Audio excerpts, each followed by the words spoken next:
Hello everyone! Welcome to my channel, The Bold and the Beautiful. Brooke wants Ridge to take action, Lai learns something new about her niece/granddaughter, and Katie stops by to needle tailor. All products and services featured are independently chosen by editors.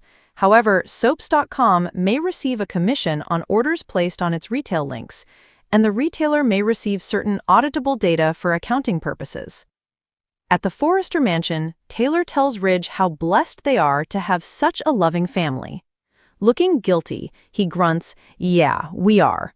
Taylor yammers about the trauma of Ridge nearly losing Brooke, but wants him to realize that doesn't change anything between them or the commitment they've made to each other.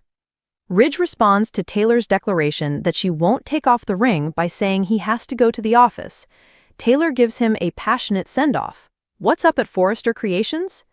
At Forrester, Brooke confides in Katie that Nick showed her an engagement ring he'd planned to give her in Italy. She's not wearing it, but he's holding on to it until he comes back from his trip. Katie reminds her the man she really wants is Ridge, as if she'd forget.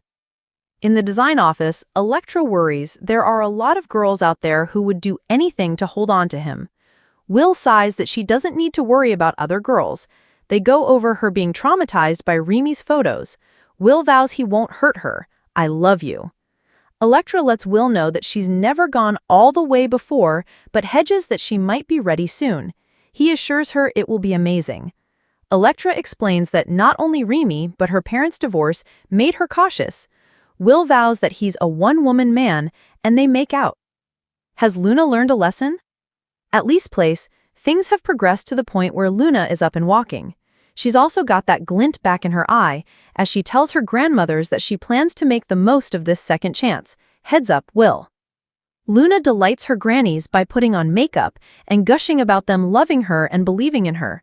She insists the anger and resentment is gone. There's just one thing she wants. Unsurprisingly, Luna reveals that she wants to see her Finn. Lai says that can't happen now. Sheila prompts, "Finn's not the only one you want, is he?" Luna grins. Lai warns there are things to discuss before Luna talks to anyone. Sheila and Luna giggle about her feelings for Will Spencer. This is news to Lai, who reminds her niece/granddaughter that the last thing she needs to be thinking about right now is boys, especially a Spencer. Luna, of course, flashes back to kissing Will during his failed sting operation. She smiles to herself, "That kiss could have brought me back to life." Could this be the moment Luna makes her move on Will? Will Katie meddle? Katie shows up at the Forrester mansion, apparently to talk up Ridge's rescue of Brooke to Taylor, who's happy she's okay.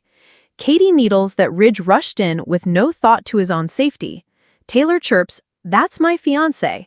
They spar over which of the women Ridge can count on. Taylor declares that Bridge were codependent.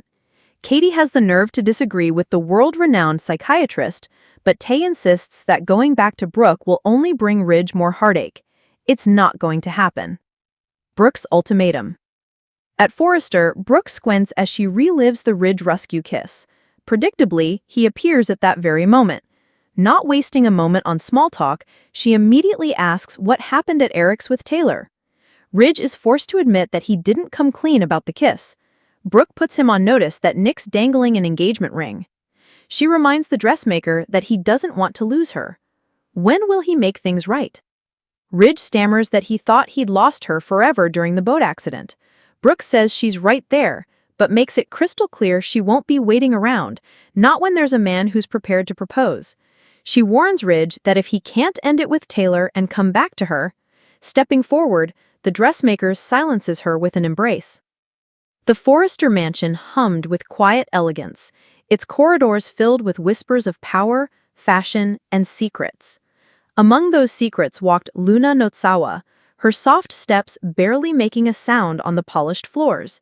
Yet inside, her heart thundered, quickening each time her gaze lingered on Finn or Will. It had started innocently. Finn, with his calm strength and healer's soul, had been a steady presence in her life. He listened when others dismissed her, grounding her when her thoughts threatened to spiral.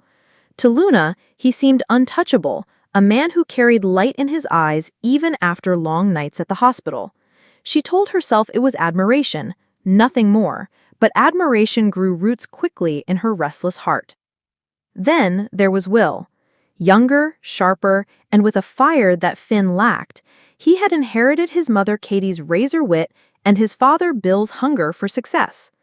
Will looked at Luna differently, like he saw through the mask she wore, into the vulnerability she tried so desperately to hide. Where Finn gave her calm, Will gave her chaos, and Luna, drawn to both extremes, found herself torn between the storm and the shore. Her fixation deepened in shadows.